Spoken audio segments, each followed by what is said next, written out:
I get the underwear scene in the movie. Yeah. I actually show up in a scene in a movie called Side Effects, and I turn around and there's no camera. They weren't filming the hour. I thought they had a camera outside. So those people stopped to help me. Yes, I do have an IMDb page out there with my face. I'm not racist. I'm not. It's your character. Yes. I just don't think you have that human factor. You don't have that whole thing with a real actor. A major film. It was just a short, low-budget movie.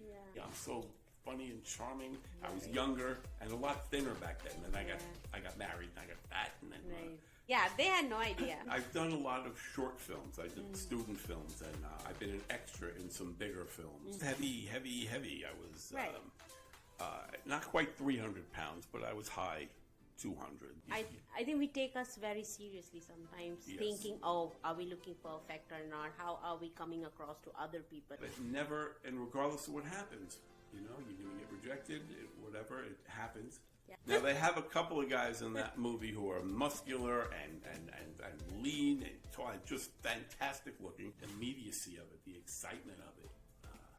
I just don't think you'll get that power, that emotion from AI.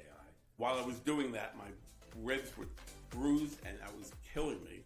Just go and do it. Right. You're thinking about it, just go and do it. I couldn't find an ice pack. I grabbed a bag of vegetables, frozen vegetables, and I just put them on my ribs. A can. I'm not saying it's not. It can. You can get lucky. Someone could see your post on Facebook. Steve Mittelman, an actor whose path to screen has been anything but conventional. After successful careers in advertising and finance, Steve followed a lifelong passion for acting, appearing in short films, award-winning projects, and most recently landing a lead role in the feature film Mac and the Sweater. In this episode, he shares his journey into acting, the realities of independent filmmaking, and why it's never too late to pursue your dreams. Hi, Steve. How are you? It's so lovely to be here. Thank you for having me. I say that in a non-harassing way, of course. You know that term. No, thank you for coming. And I really enjoyed my conversation on phone with you. You're really, really funny. Thank you. But I think the main part of your story is like how amazingly you are following your passion along with your career that you've been in finance and investment banking. So my first question for you is like, you have worked in investment banking for so many years, and then now you're being part of these feature films, jumping through the van, falling off the van, hurting your ribs, using a vegetable bag from refrigerator and easing your pain, and still loving that. So how is that happening for you? Well, the funny thing is that you refer to me as an actor in your introduction, and that made me feel great because, I'm still working in my job in investment banking, but I am still trying to really just, I'm hoping to be a late in life star here. And what happened with this was it was kind of a fluke how I got this part. It was kind of on Facebook. I had posted something on Facebook, some movie review of a 1970s movie that I did a real critique of it. And the director, filmmaker, a guy named Derek Pridgeon, he saw this on Facebook and he wrote to me.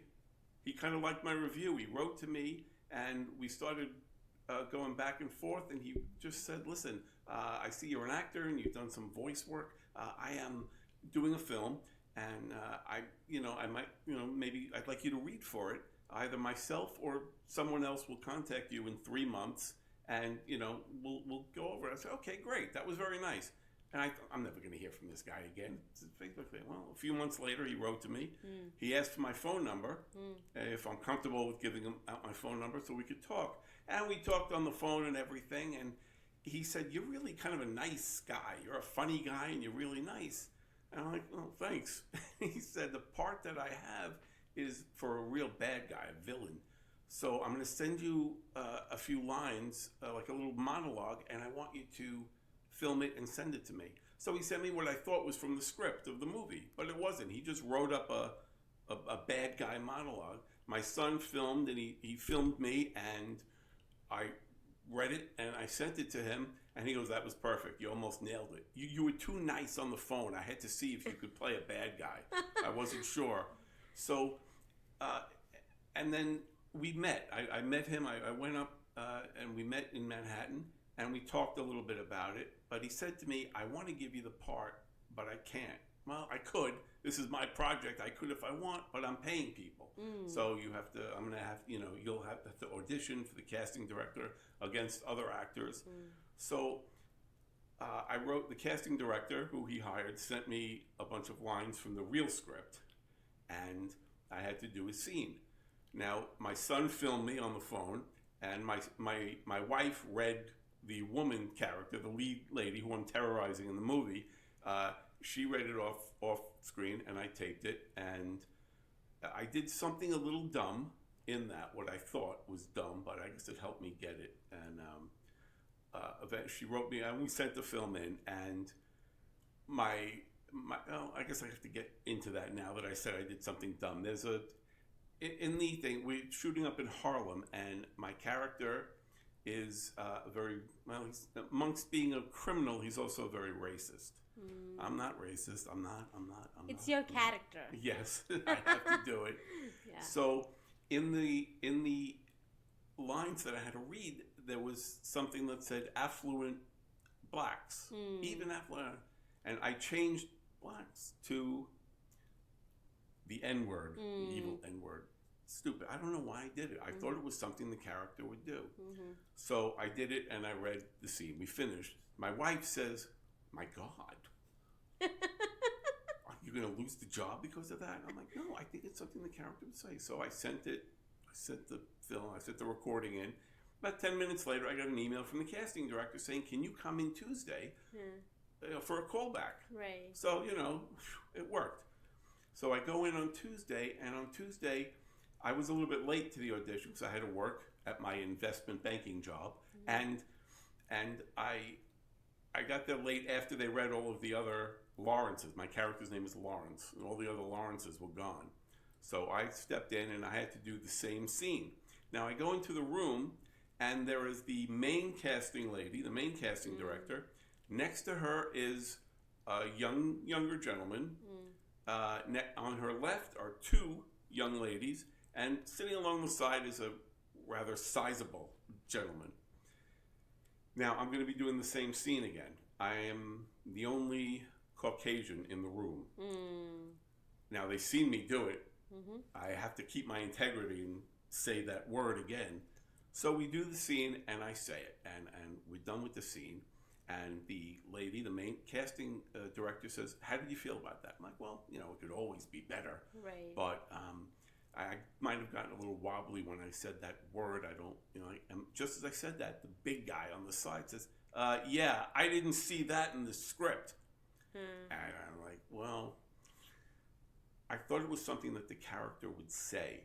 And you'll notice I didn't scream it. It was actually kind of a throwaway. I said it very matter of fact and just let it go. So I and then the younger gentleman who was in the room goes, "I thought it livened up the scene. I liked it. I think it was good." And the casting director said, "It is something the character would say. Also, to throw her off, to throw Mac is the main character, Mac and the squatter. So, it was throw her off. And like you said, you didn't scream it. You kind of, it was very matter of fact. So it was a good choice. It worked. And I, okay, thank you. Of course, inside I'm like, God. And then they asked me if I could stay a few hours to read the other women who were playing Mac. They wanted to have me read opposite them, which is great. And for any actors out there, any of you actors who are trying to be an actor, if a casting director ever says, "Can you stay?" You stay. You stay. If your children are in a blizzard waiting for you to pick them up, you stay. If your house is on fire, you stay and you read. And I finished the night, and about 5 days later, I found out I got the part. I was absolutely thrilled. I beat out, I think, 10 other actors, losers. And and it was good. And I've done a lot of short films. I did student films, and I've been an extra in some bigger films. I actually show up in a scene in a movie called Side Effects. You could kind of see me in between Channing Tatum, Jude Law and I forgot if it was Rooney Mara or Kate Mara. I forgot which one of the Mara sisters. You do see me sitting there. But otherwise, this is my first feature film. I guess it's low budget, I know, but it's my first feature film as a lead. And it's just great. And like you said, every moment I got hurt. I've been hurt. Tell me that story. That was pretty interesting for somebody who don't do acting. Yeah, there's a scene in the movie, the lady whose house, I'm a squatter, so I'm trying to steal her house. We're shooting at a brownstone up in Harlem. Right. And what happens in the scene, I get jumped by the woman's boyfriend and her father. Now, her father's character is like a kind of an ex-gangster, so he's a bad guy. Right.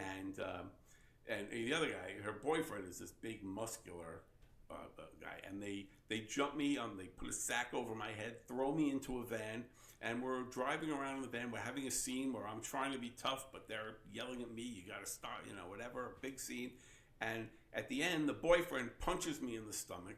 The father pistol whips me, and then they throw me out of the van.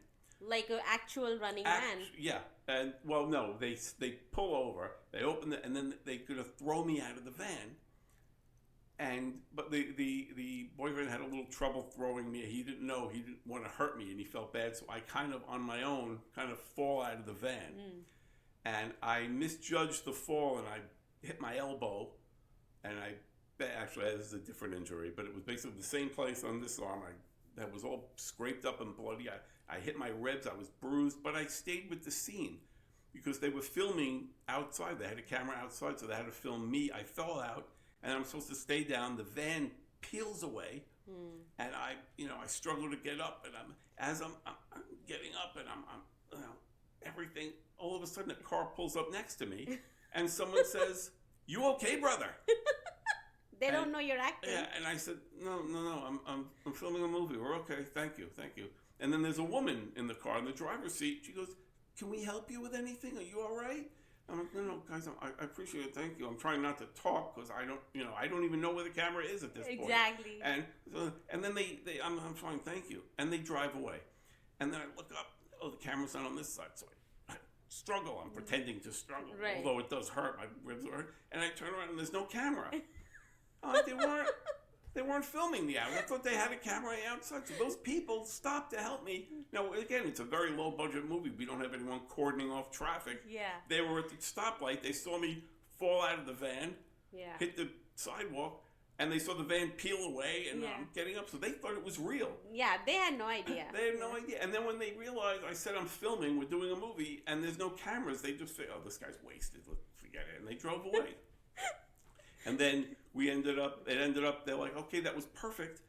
Clean yourself up, okay? And then you just have to film the fall again." So I had to fall out of the van again. But this time I judged it okay. I mean, it was a sidewalk, so it still hurt. I'm not a stuntman, but and I won't be a stuntman because I'm not very good at it. But it was still. And with that, and then afterwards, we had to do one more scene where we're filming a scene in the kitchen of the brownstone where the lady who I'm terrorizing, she's having all of her friends over. They have a party, and my character is supposed to be a little bit drunk, and he walks into the scene in his underwear. Now they have a couple of guys in that movie who are muscular and lean and tall, just fantastic looking, and they have me. I get the underwear scene in the movie. I don't get it. But while I was doing that, my ribs were bruised and I was killing me. I got home about 2:00 that night, in the morning, 2 a.m., and I mentioned to you I had to get an ice pack. My ribs were barking; they were killing me. And I couldn't find an ice pack. I grabbed a bag of vegetables, frozen vegetables, and I just put them on my ribs for about an hour, and then I went to sleep. And in the morning, it was still hurt a little bit, but not as bad as it could have been. And when you think about that night and everything I went through, it's like, well, you wanted to be an actor, right? So. But it was still amazing. I would do it again. I'd suffer the bruised ribs, and I'd suffer the humiliation of falling on the sidewalk. Being in underwear. Yeah, and the underwear, that's the big... I'm never going to live that down. Wow. I will never live that scene down. Everyone's going to make fun of me for that. But even that... But luckily, the underwear, it was a brief scene. brief underwear. Amazing how funny, and but you still love it, and And you feel it passionate about it. I wouldn't trade it for anything. It's like, I really wish I had really maybe done this a little bit earlier and done it the right way. Right. Well, that's great. And then now I want to talk about your childhood a bit. I know you grew up in Brooklyn. I was born in Brooklyn. I moved to Wantagh out here on Long Island, as everyone says, the gateway to Jones Beach. I moved there when I was 5. Yeah. And I think you worked in, of course, in accounting and advertisement. I was in advertising I was actually a sportscaster up in Albany. I went to school up in Albany. I was a sportscaster up there for the school radio station. I had a something of a cult following up there. I would love to have done that, but it was hard to break into. I worked up there for the ABC affiliate up in Albany, helping produce a Sunday night sports show. That was real stuff.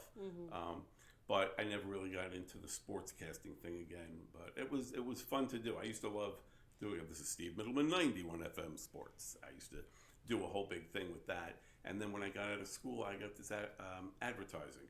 I had the opportunity to do advertising, media really, not the creative, making commercials. I would, if you saw a commercial on TV, I would put them there, depending on what the product was. Okay. I worked on some major products, and it was fun. Met a lot of people, and And you did a short, like a back role or something, like a very small role. And remember, you told me like you went to see the film or the advertisement, and yes, and you felt very sad. Oh, I was.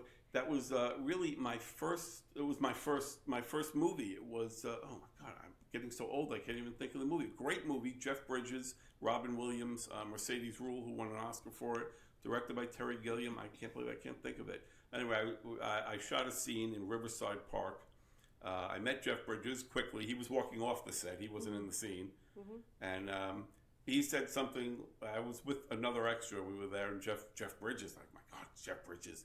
He says, "Hey, how you guys doing?" And I said, "Well, we're even better now that you're here." Yeah. And Jeff Bridges looked over and he goes, "Make sure these guys get good seats because I like them already." And then he left. And we shot the scene, and I knew where I was going to be. I went to see the movie. I knew exactly where I was going to be, and they cut it out. What had to have been moments before I would have showed up. Big deal. I was just standing, walking in a jacket, like a members only jacket. And I didn't get in, and I'm glad I went to the movie by myself. I had to make sure I was going to be in before I bragged to everybody. So unfortunately, I never bragged about it. I do put that on my resume though, that I was in that, even though you're not supposed to put extra work. But it did made you sad that the scene you shot was not even shown, right? Yeah, I wasn't in. I wasn't actually crying, but I was just, almost. And that happens a lot when you're starting off, right? Yeah, of course. It could happen anything. I did an episode of Law and Order, the original Law and Order. It was during its second season, not Special Victims Unit, not the SVU, the original one. And you do see me in one. There was 2 shots I could have been. One, you see me barely, and the other one I was in. I'm leaning against the in the courthouse. And they walk up the steps. At one point, you just see me wearing a leather jacket and a scarf, looking cool, and it didn't. I said to the cameraman right afterwards, "Did I look great? Did you get me?" He goes, "Yeah.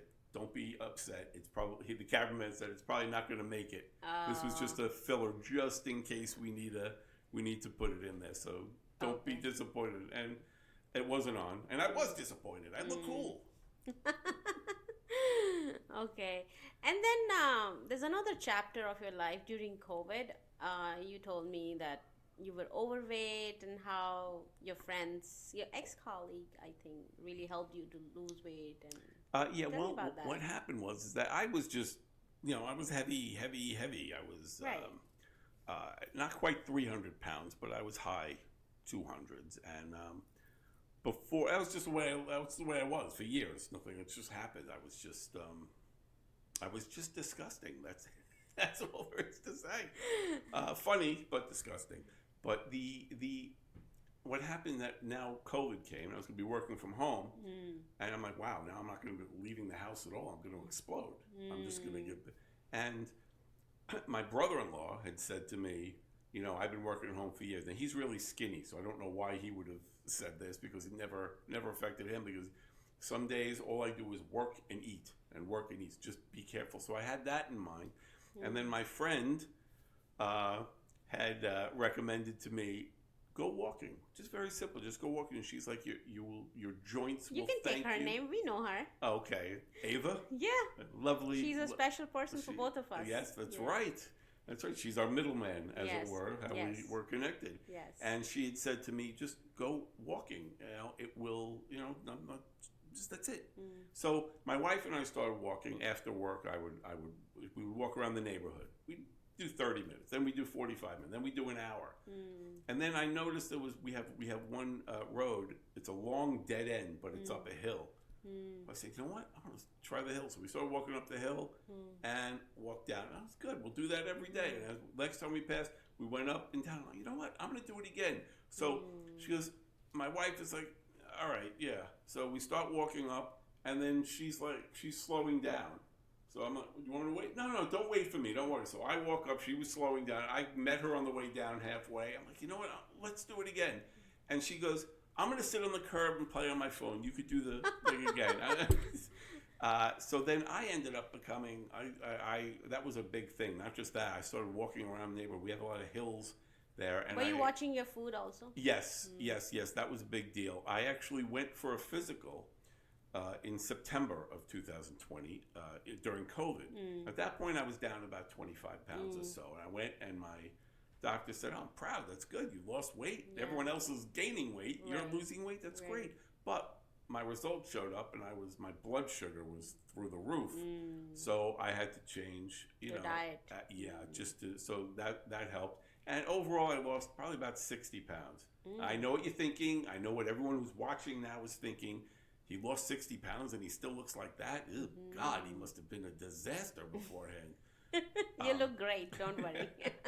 So it was like, that was the big thing. Yes, my brother-in-law, John, and Ava were both they motivated subtle inspirations as to and I think it's a great lesson for people who are looking to lose weight and never find a motivation. I think you need to start small and find motivation. Sometimes motivation doesn't come to you. You have to force yourself. Yes. I think it's a discipline. It is. What matters a lot. And I actually, the funniest thing is that I've actually lost my discipline. This winter, it seemed like I got very lazy. I haven't been exercising as much. I feel a little softer, so I got to get back on that train. Yeah, and I think once you get in the habit of exercising, it's very hard. You feel guilty of not doing it. Yes. Because it becomes part of you. Yes, it's exactly it. Yeah. Awesome. Talking about acting, I was wondering, and maybe this will be helpful for people who are looking to start their careers in acting or even do part-time acting. Were you self-taught? Pretty much. I kind of thought at first, I thought, oh, I'm so charming and funny, I could do it. But no, it's not. It's not as easy as just going in. I took a couple of courses. In 1990, I studied at some school that I found in Backstage magazine. This is before there was online, so I wasn't looking at anything online. And I started answering some ads and sending in my headshot. But I took the classes, and I liked it, and it was good. I took another class at the now defunct Collier School of Acting, and that was in 1991. Those were the only classes I took. Then I kind of just, I went back to work, and I was working in advertising, trying to do whatever I could, answering ads in Backstage magazine or whatever, the trades as they call it. Obviously non-union stuff, and you just try to get a little something here and there, and the schools sometimes will help you, and they'll send your name, picture. Oh, use him, he's good. Okay. And if anyone's starting though, should take classes. I think it's the first thing. Take classes, see if you like it. If you really like it, then you're going to want to do it more. And you ask your professors or other students in the class, what should I do? What do I do next? Do I get headshots? Do I do professional headshots? Do I what other classes can I take? What other exercises can I do? And that's the right way to do it. It really enhances your acting skills, right? And also you're doing it the right way. You're making contacts along the way. And if you're good, You'll find your way. Yeah. You can get lucky, like me. It's a matter of also. I mean, there are tons of talented people out there, Right. but you have to be out there. Right. You have to be. You have to make yourself. Right. To do it. Like, yeah. I mean, People won't know otherwise. no. That you're looking for a role. When I first, like I said, when I first got in, I'm like, oh, they'll see me, they'll notice me. I'm so funny and charming. I was Right. younger and a lot thinner back then. And Yeah. I got married and I got fat, and then, Right. but it's not going to happen. Yeah. Well, it can. I'm not saying it's not. It can. You can get lucky. Someone Right. could see your post on Facebook and you Right. can get lucky, but Yeah. don't count on that. You Yeah. can't rely on that. Yeah. And now you have, like, after like many years, you have an IMDb page also, right? Yes, I do have an IMDb page out there with my face. Right. What I use is my headshot now. It's just all me, just Yeah. right there at you. I was speaking with a director. I was reading for it, and he's like, I do a lot of horror films, and I said, oh, you can get me in there. I can always do the horror voice, and I can get that in there. And if nothing else, I told them, look, use my headshot Yeah. as the poster for the Yeah. movie. Yeah. Right? Just my face Yeah. and whatever the title of the movie is, Yeah. they'll It's perfect. scare everybody. They're going to be scared before the movie starts. Awesome. Okay, diving into the topic of two very important people in your life, your dad and your mom. Yes. So, talking about your dad, he was a stand-up comedian, right? Yes, he did a little stand-up when he was in college. He went to NYU, but he used to do stand-up comedy up in Connecticut. Right. He was actually big at a comedy club that was very popular with the Yale University, Yale College crowd, and he was big with that. He was good. My dad could always tell a joke. My dad could tell a great story. Nobody told the story except for Mel Brooks. Nobody told a better story than my father. Wow. And he did that, but his father, my grandfather, found the pay stubs from the comedy clubs that he was working at. And he was going to, like I said, he was going to NYU. He was studying, he was a major engineering student.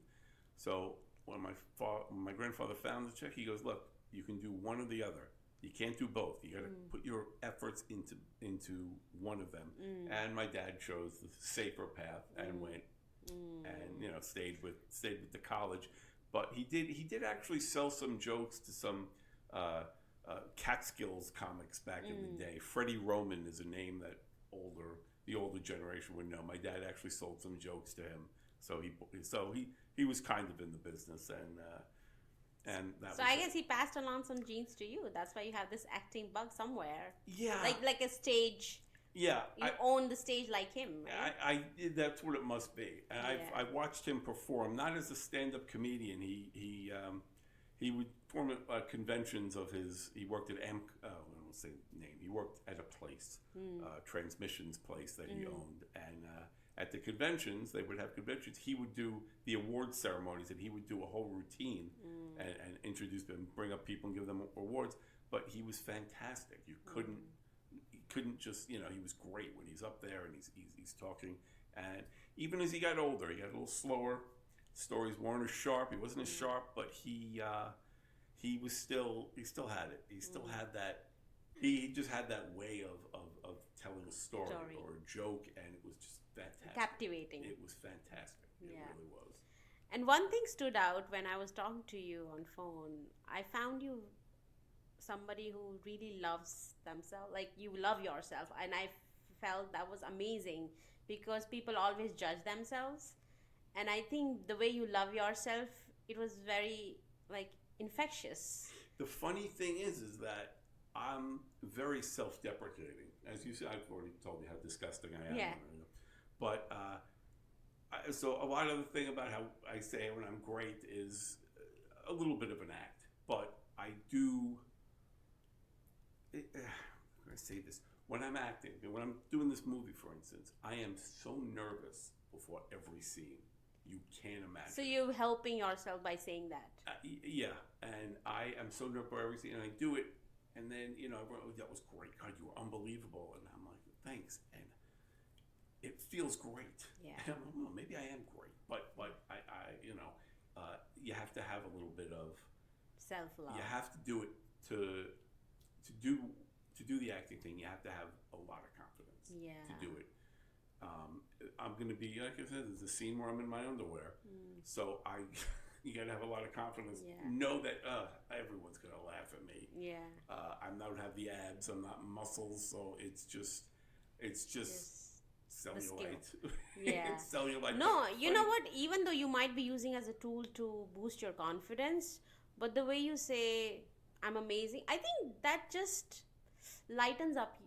And I think that's how everybody should be. Yes. You know, believe in yourself, and it brings Of course. like light in you, you know, about yourself. And I think it's great the way you do it, even though you might be faking it few times. Yeah. That doesn't matter. But I think that was a great lesson. And I know your mom played a big role. I know she's not no more now, but talk about your mom. She was. There was nobody who didn't love her. I know everybody says that about that mom, but it really was. She passed away 1987, so 39 years ago. She was 48 years old, and she's the one who instilled in me. If nothing else, I knew that she was always my number one fan back then, and so she would have instilled in me. Don't have confidence. You can do it. You can do it. Don't worry about anybody else. You just do it. And in addition, she also instilled in me etiquette and manners and being polite. And if I know I annoy my kids sometimes. I hold doors open for women. I'll even I'll let them go in, and then people behind us I let go in. It annoys them. And that was instilled by my mom, the manners and the etiquette. And I know that if I don't do that, simple things, holding a door open, pulling a chair out, offering, to carry something, and not just a lady, an older gentleman or whatever, or even anybody, even a big muscle guy is holding it. Can I help you a little bit of that? I know if I didn't do it one time, she would be disappointed. And while I'm not necessarily big religious guy, maybe I have a little spiritual sense in me, and I like to think she's watching me. So I go out of my way sometimes to be polite, and she instilled that in me, and she would definitely be excited that I've been, and also with the acting, even with the confidence, and keep going and doing it, even though, like I said, it's not my thing. I love that you called me an actor. I'm still, I'm hoping this comes out well, and maybe someone will see it and be in their right mind to hire me for another part. That would be great. But I know she's watching, and my dad too. We lost my dad just last year. Okay. So I know they're both up there cheering me on. I'm sure they are. Yeah. Perfect. Okay, talking about your current family, so you have a wife, you have 2 kids. Yes, I do. And how is their support system helping you with whatever dreams you are? They're all really excited. They all want me to do it. It would be great. They know how much I want this to happen, and how much I've been, throughout the years, and I probably get it. I should have been doing more. I know I should have been doing a little bit more. Maybe something would have come up earlier, but it is what it is, as they say. As my sister annoyingly says, it is what it is. And but they're really happy. They're really psyched. My wife says, "Well, it's kind of a rough film for you." I come home all bruised up and everything, but she's excited. She sees how I'm reacting and how much fun I'm having and how much I do it. We shot in like 90-degree weather. We were outside, and it was still great. It was a little sweaty, but it was still great. And your son helping you record these videos for the audition, that says a lot. That they want the dad to do good, right? Yes, absolutely. He's psyched about that. He's a computer guy. He does a lot of editing. He makes his own little films with his friends. He writes the scripts. He'll edit it down. So he's definitely, he would definitely love to jump in and do something. When he was younger, he wanted to be an actor. How old is he now? He is, I don't know. I have no idea. I'm just kidding. He's 18. Okay. He's just finished his freshman year of college. Oh, nice. Very nice. Awesome. Since everybody's talking about AI these days, so how is AI impacting the acting world? It's pretty much it's there. You know, it's just going to happen. It's good. It's easy. I'm sure they can do it a little cheaper. A lot of things, but you don't have that. I just don't think you have that human factor. You don't have that whole thing with a real actor who's going to be in there, or actresses acting. The whole the immediacy of it, the excitement of it. I just don't think you'll get that. You'll get that power, that emotion from AI, or that human connection. Yeah, there's just the whole emotion, the heart, and it's just not. People know it's AI. It's not. You don't connect it, right? No, it's not real. It just doesn't. It's great. It's cool. You can do a lot of great things. I mean, with it's cheaper. It's cheaper because you're not really. It's a lot cheaper, right? I guess, but it's just not real. It's not the same thing. You think people will still come back to the real filmmaking, even though we might have a lot of AI capabilities down the road, right? I do, and I think you're right. I think more and more AI and technology is coming. I think human will still they will crave for the human connection. They will crave for which is real. Exactly. And not AI. Exactly. And you certainly can't recreate the theater experience. Exactly. Now, I've never done Broadway. I've never done any theater. But when you've been to a play, it's just that's exciting. We're on stage. Yeah. Anything can happen, even though it usually doesn't. Yeah. But there was something happened where somebody, like, has left their cell phone on, which is a no-no. You're supposed to turn it off. And whatever actors were doing the play, someone's phone rang, and the actor worked it into the, oh God, who's calling now? Or, I'm not answering the phone because I don't, and he just went right back into the character, but he used that. Right. That's the kind of fun thing. It's exciting. That's what you want to see. I love the passion you have, Steve. Oh, yeah. Well, we are almost towards the end now, so my last question for you is, what advice would you give?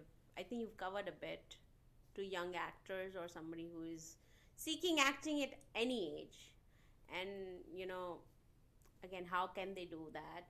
And any lifelong advice you would like to give? As far as the acting goes, there's a lot more opportunities now than there was when I was starting out, 1990, basically. Because now you have a lot of online stuff, and people are filming things all over the place, a lot of independent stuff. But again, if it's something you want to do, start out. Don't think you're going to start out getting a movie with George Clooney and be nominated for an Oscar. You have to start small. It could happen. You never know. But generally, just start with a class. Take classes. You like it? What do I do next? Get somebody who knows. Usually it's your professors, your teachers who are teaching you. If you're taking college classes, drama classes, someone knows. There's always somebody who knows something. Yeah. Ask them. Use them. Get whatever. Like headshots, you told me. Yeah, you got to get headshots. I'm using my Facebook shot now. I had to do something a couple of years ago, and I needed a headshot within 2 days. And I didn't have time to go to a photographer and schedule that, so I used my Facebook picture, and I went to Staples, and they were able to print it on photo paper, so it looked as good as I can look. Yeah. and I did that, and that helped. That worked, but especially when you're starting out, get a photographer, do it professionally, or if that's what they're telling you. And how can you get the roles? Like how can you reach out to people to get the roles? There are online things. There are plenty of acting schools? Websites. Okay. There's also school. Yes, online for schools. Schools will help you. Okay. Definitely. I was in school that helped us get a lot of extra work. Okay. And from there you make contact. But there are stuff online that you could look, casting websites, and you can get them close to you that are, you make sure I want only New York, New Jersey, and you just answer. There'll be something that will fit you. They'll give you the age, the part, and whatever it is, non-union or union. That's important also. obviously when you're starting out, you're going to be non-union. I'm still non-union. I would like to be union, SAG, after you get the better parts, of course. But and just keep going at it. You know, hopefully it won't take you a billion years like it took me to get my first feature. Yeah, and I'm so excited that even if, God forbid, the movie comes out and everyone says, "Wow, he stinks. He's nothing."